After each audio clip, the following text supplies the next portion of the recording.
ان الحمد للہ والصلاة والسلام علی رسول اللہ اما بعد فاعوذ باللہ السمیع العلیم من الشیطان الرجیم بسم اللہ الرحمن الرحیم یا ایہا الذین آمنوا کتب علیکم الصیام کما کتب علی الذین من قبلکم لعلکم تتقون۔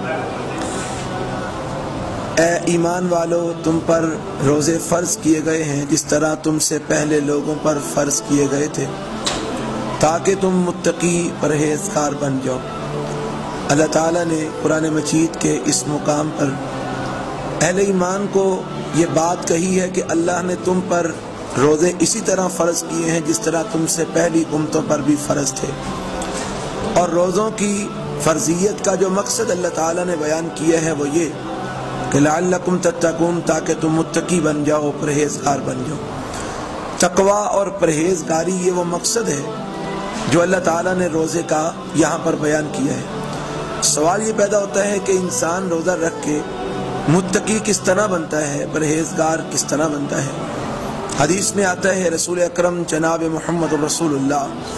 صلی اللہ علیہ وسلم نے ارشاد فرمایا کہ اگر کوئی روزے دار ہے اور روزے دار کو کوئی آدمی اس کے ساتھ لڑائی کرے یا اس کے ساتھ جھگڑا کرے، اس کے ساتھ برا بولے یا اس کو غلط کہے، فَلْيَقُلْ إِنِّي امْرُؤٌ صَائِمٌ، تو اس کو چاہیے کہ وہ کہے کہ میں تو روزے دار ہوں، میں تم سے لڑائی کے بدلے میں لڑائی نہیں کروں گا، اگر تم برا بولتے ہو تو میں برے بول کے بدلے میں برا بول نہیں بولوں گا، اگر تم گالی دیتے ہو تو میں تمہاری گالی کے جواب میں گالی نہیں دوں گا، انی امرؤ صائم، میں روزے دار ہوں۔ تو اب رسول اللہ صلی اللہ علیہ وسلم کا یہ جو فرمان ہے اگر اس کو سامنے رکھا جائے اور روزے دار اس بات کی پابندی کرے کہ وہ گالی دینے والے کے جواب میں گالی نہ دے، برائی بولنے والے کے جواب میں برا نہ جواب دے، مندہ بولنے والے کے جواب میں مندہ نہ بولے، تو لازماً اس کے اندر طہارت پیدا ہوگی، تقوی پیدا ہوگا، پرہیزگاری پیدا ہوگی، وہ گناہ سے بچے گا اور اللہ رب العالمین کی ناراضگی سے بچے گا۔ تو گویا روزے نے اس کو اس کام سے بچا لیا کہ جو کام اللہ کو ناراض کرنے والا ہے، اور اسی کا نام تقوی ہے کہ انسان ایسے کاموں سے بچ جائے جن کاموں سے اللہ ناراض ہوتے ہیں۔ رسول اکرم جناب محمد رسول اللہ صلی اللہ علیہ وسلم کا ایک اور فرمان ہے، آپ علیہ السلام نے فرمایا من لم یدع قول الزور والعمل به فلیس للہ حاجۃ فی ان یدع طعامہ وشرابہ، کہ جو انسان روزہ رکھے بھی جھوٹی بات کرنا، یا جھوٹ بولنا، یا جھوٹ سننا، یا جھوٹ پر عمل کرنا ترک نہیں کرتا، اللہ تعالیٰ کو اس کی کوئی پرواہ نہیں کہ وہ بھوکا مرتا ہے یا پیاسا مرتا ہے، اللہ کو اس کے بھوکا اور پیاسا رہنے کی کوئی پرواہ نہیں ہے۔ یعنی اس کا مطلب یہ ہے کہ ایک انسان روزہ رکھ کے بھی جھوٹ بولتا ہے، روزہ رکھ کے بھی جو ہے نا وہ جھوٹی باتیں سنتا ہے، جھوٹے ڈرامے اور فلمیں وغیرہ ان کو دیکھتا ہے، اور لوگوں کی غیبتیں کرتا ہے، چغلیاں کرتا ہے،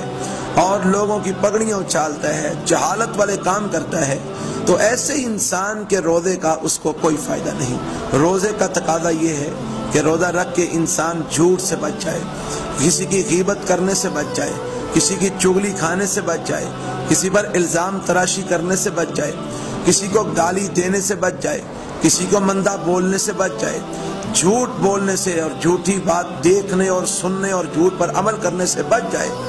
تو یہ روزے کا تقاضا ہے، اور جب انسان اس تقاضے کو پورا کرے گا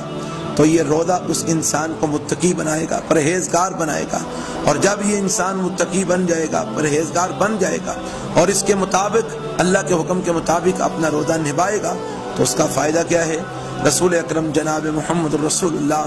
صلی اللہ علیہ وسلم نے ارشاد فرمایا کہ جو انسان اللہ کی رضا کے لیے روزہ رکھتا ہے، رمضان المبارک کے روزے اللہ کی رضا کے لیے رکھتا ہے، اللہ پر ایمان رکھتے ہوئے اور اللہ سے ثواب اور اجر کی امید رکھتے ہوئے،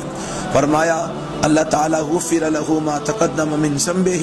اللہ تعالیٰ اس کے پچھلے سارے صغیرہ گناہوں پر معافی کا قلم پھیر دیتے ہیں۔ اور نبی پاک صلی اللہ علیہ وسلم کا ایک اور فرمان کہ آپ نے فرمایا والا خلوف فم الصائم، کہ ایسا روزے دار جو سنت کے مطابق روزہ اللہ کی رضا کے لیے رکھتا ہے تو اس روزے دار کے منہ کے اندر سے آنے والی جو بو ہے وہ اللہ کے ہاں کستوری سے بھی زیادہ بہتر ہے۔ تو اللہ تعالی ہم کو سنت کے مطابق صحیح طریقے سے روزہ نبھانے کی